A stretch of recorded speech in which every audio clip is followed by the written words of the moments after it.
You must find Philadelphia much changed, Mr. Jefferson.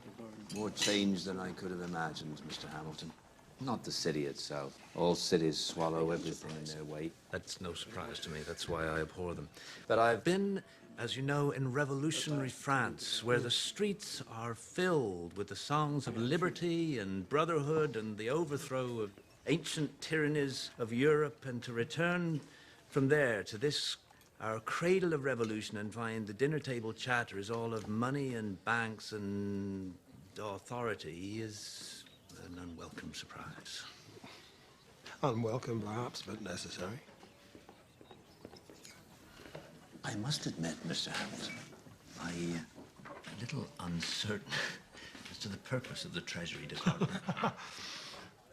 No doubt its function will reveal itself to me in good time. The future prosperity of this nation rests chiefly in trade.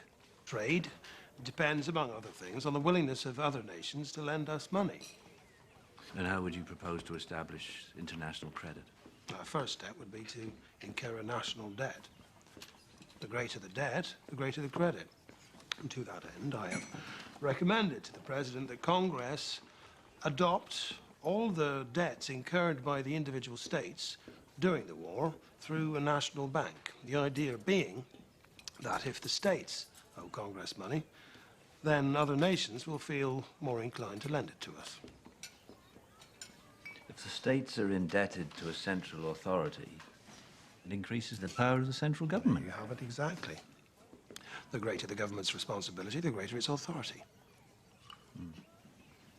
The moneyed interest in this country is all in the north, so the wealth and power would inevitably be concentrated there in the federal government, to the expense of the south.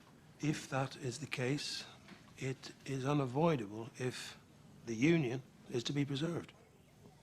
I fear our revolution will have been in vain if a Virginia farmer is to be held in hock to a New York stock jobber, who in turn is in hock to a London banker.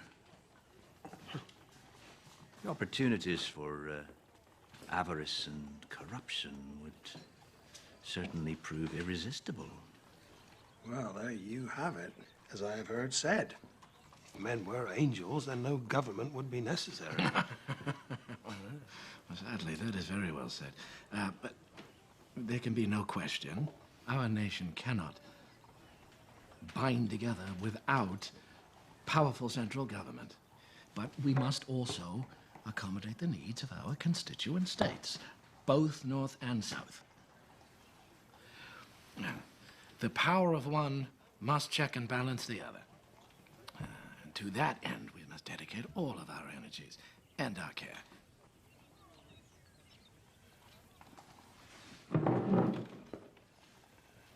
I would like to welcome Mr. Jefferson home.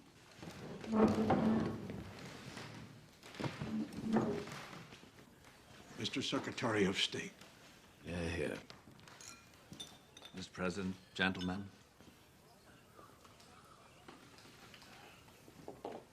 There are cabinet matters that I would like to discuss. If you would excuse us, Mr. Adams. Please convey my regards to your wife.